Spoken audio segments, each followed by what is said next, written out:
আপনি তো আজকে জয়েন করলেন আমাদের এখানে, তো হ্যাঁ। কেমন লাগলো কি এই বিষয়ে কিছু বলুন। কোম্পানির প্রোগ্রাম শুনে আমার খুবই ভালো লাগলো, খুবই ভালো লাগলো। তাতে আমি আজকে শুনে আমি আজকেই জয়েন করে নিচ্ছি, মানে করে নিয়েছি অলরেডি। তো আমি আশা করছি আমি খুবই ভালো কাজ করতে পারবো। আর এটা খুব ভালো কোম্পানি।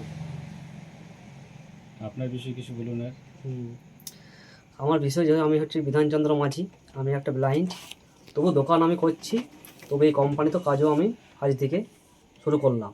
আপনি দেখতে তো একদম পান না, তো হুম। তাহলে আপনি কাজটা করবেন কেমন করে? নিজের প্রতি বিশ্বাস আমার এতটাই আছে। আমি এর আগে অনেক কোম্পানিতে কাজ করেছি, সেরকম ভালো লাগেনি, কিন্তু এই যে প্রোগ্রাম শুনে আমার যেটুকু ভালো লেগেছে, আমার নিজের প্রতি বিশ্বাস আছে যে আমি কোম্পানিতে কাজ করতে পারবো। এই কোম্পানিটা অতটাই ভালো। আর আমি দেখতে পাচ্ছি যে আপনি এখানে দোকান করেন এবং মানে টাকা কিভাবে কাউন্ট করেন না দেখা সত্ত্বেও যেভাবে জিনিস দেন, তাতে আমার স্ত্রীর বিশ্বাস যে আপনি এখানে খুব ভালোভাবে কাজ করতে পারবেন এবং সাকসেস হবেন। সেটা আপনি নিজের চোখে তো দেখলেন একটু আগে। হুম, কীভাবে আমি কাউন্টিং করলাম। খুব সুন্দর। হ্যাঁ, বাস। এই কোম্পানি থেকে আপনাকে অনেক ধন্যবাদ। ধন্যবাদ, থ্যাংক ইউ। জয় সলভেন্সি। জয় শ্রী জয় রাম। সাধু।